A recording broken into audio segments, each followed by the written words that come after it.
Let me first start off just by giving a little bit of brief background about what autoethnography is. It's a pretty recent type of methodology, so not a lot of people are acquainted with it.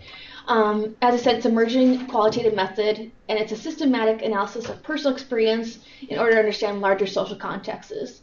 So with an ethnography, you're usually studying a large culture, like say an African American culture, or maybe a subset of Mongolians. But that's you're being the outsider, and you're researching what's happening in the in-group. But with an autoethnography, you're taking your own experiences and kind of extrapolating facts into the larger group.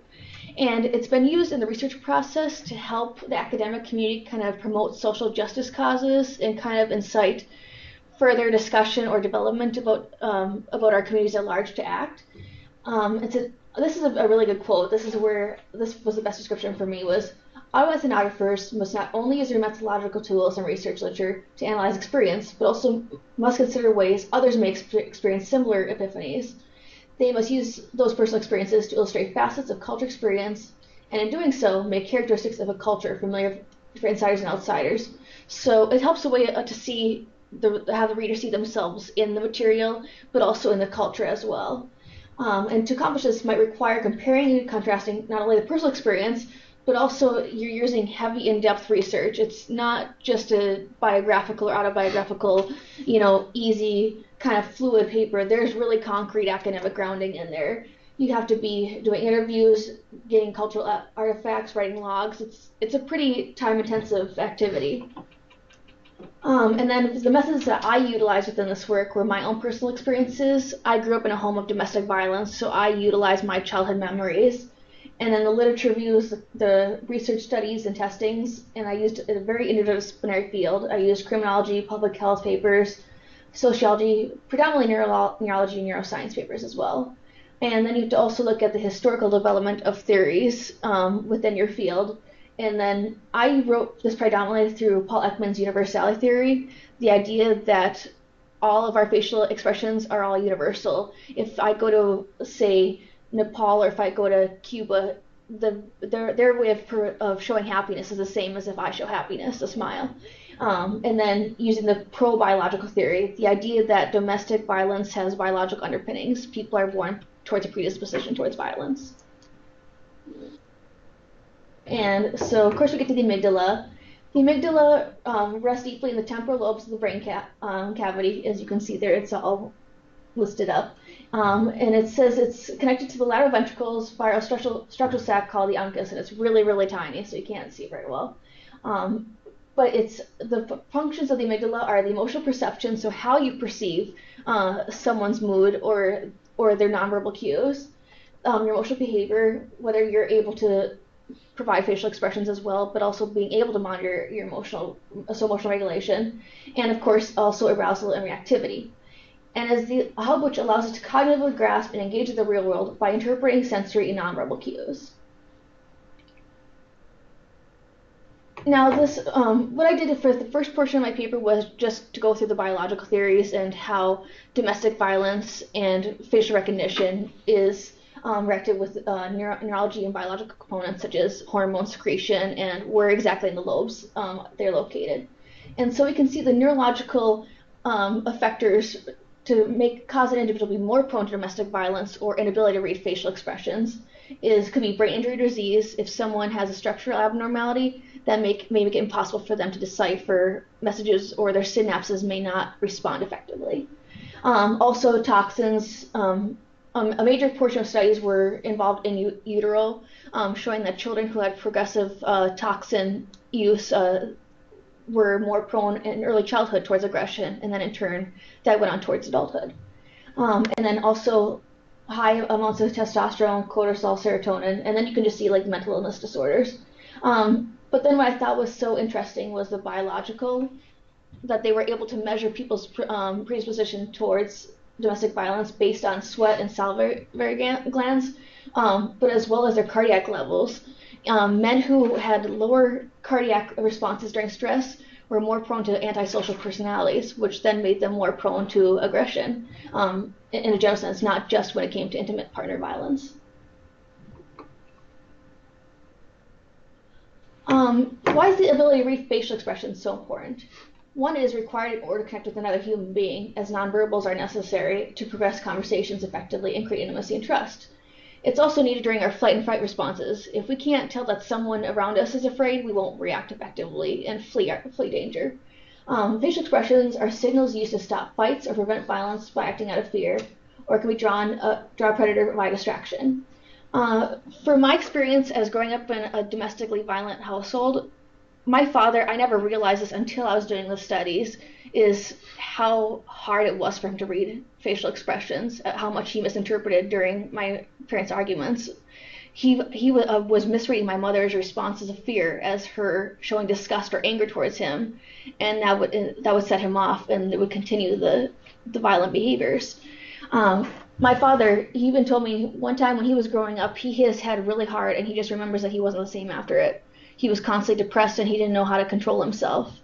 And so it was really interesting to connect with him on a level to find out, exactly how he approaches the world. He really does, when he is in the middle of a tense moment, he really thinks people are out to get him, or he really thinks that they're trying to manipulate him, and that causes him to feel he can't control himself, and he needs to keep being violent. So it was just really difficult growing up as a child to understand,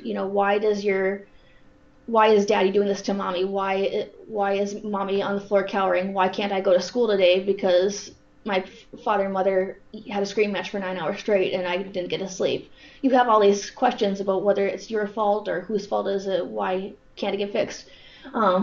So it was really, for me, from the autoethnographical standpoint, it was freeing to me as a person to understand, it's not my fault, it's not necessarily my father's fault, it comes down to this neurological and biological flaw, and if we understand that, it can help us, develop our relationships. If we know what causes us to not understand facial expressions, maybe learning how to express those will help relationships in general. How does domestic violence relate to the ability to recognize emotional expression? First of all, domestic abusers have a history of mood disorders, so they're more prone to depression, they're more prone towards a negative effect, they're more prone to seeing everything through a negative worldview. And they had studies that said people who were in chronic depressive behaviors, they had a higher propensity to mistake facial expressions. Not even just abusers, but just those in a depressive episode. They had a hard time recognizing happy expressions, they had a hard time recognizing surprise. And the reason why they think it is that the lack of serotonin is causing the synapses to not react effectively, and so the reaction time to the left portion of your brain where you read positive expressions is not being actively, activated. And so this is due to slowing the responses, but also because the practice of engaging in negative effects stunts the brain's ability to recognize and act out positive behavioral patterns. So essentially, negative behaviors rewire the brain towards more negative action, negative thought behavior. So this is to statistically have higher rates of misinterpreting facial expressions domestic abusers do, which creates misunderstanding and conflict, snowballing into regrettable effects. And I'm just going to kind of briefly go through this. My paper was it uses 5 major studies, and they were all systemically gleaned about. This one uses CALVETE. Goes into research between domestic violence and mental illness, what mental illnesses domestic abusers predominantly lean towards. And then this one was especially interesting because it shows on there that domestic offenders have extremely high rates of narcissistic personality disorder, histrionic, and borderline. Now, an average population only has about 1 to 2% of the population has antisocial personality disorder. If you see a domestic offender has actually 32.4%, that's a huge difference. And then borderline behavior is almost 72%. That's a huge difference. There's maybe 0.5% of the population has borderline.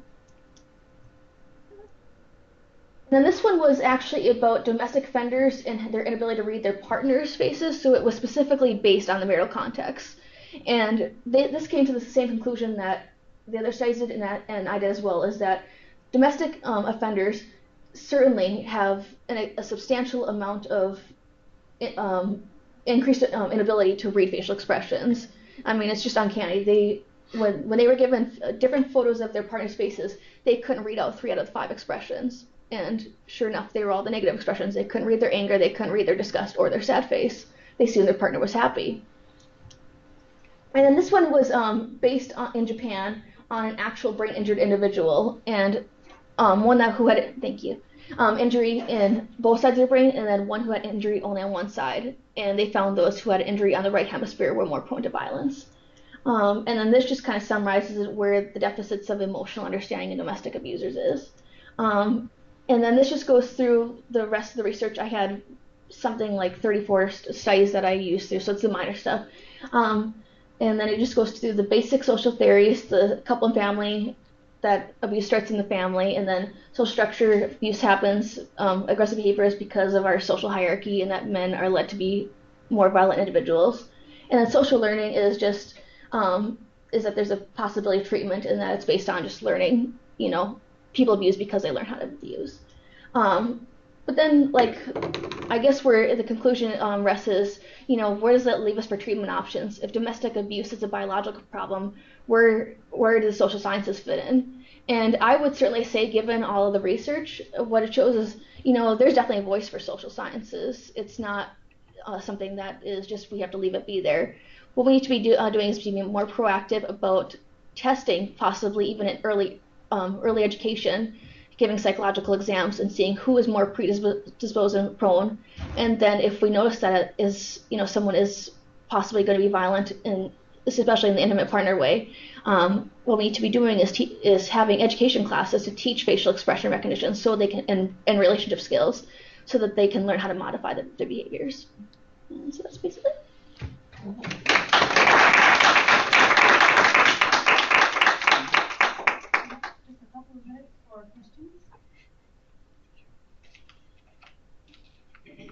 You mentioned there in the last section here with social structure, yep, about the idea that feminist theory argues that only men can be abusers. Yeah, that was a really interesting issue I saw. The majority of therapeutic methods that are brought out right now solely view the idea that the man is the abuser and the woman is the victim, that there is no possibility that women can be abusers because aggression is a masculine idea and men abuse women because they need to assert their power and they can't give that power up.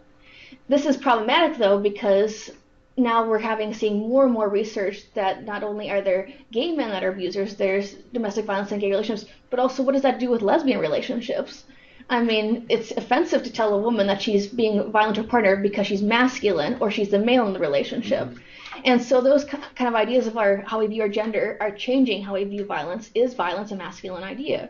Or is it, my research suggests, is it a genetic flaw, more or less? And I think that's important, is that we recognize that aggression can't just be based on a gender identity. Certainly it's caused by high increased amount of testosterone, as at least for my studies found, but maybe testosterone isn't a genetic identity. It's just our genetic hormone, and we just need to be having a more objective view about that and possibly framing counseling to fit the genders more appropriately. Just about 1 minute. Sure. I like this talk. Of course, women have testosterone. I was a Hope Solo fan. Yeah. Hope Solo's in trouble. Exactly. But there was a great Charlie Rose about how women learn very early in the 3-year-old range to aggress indirectly. Yes.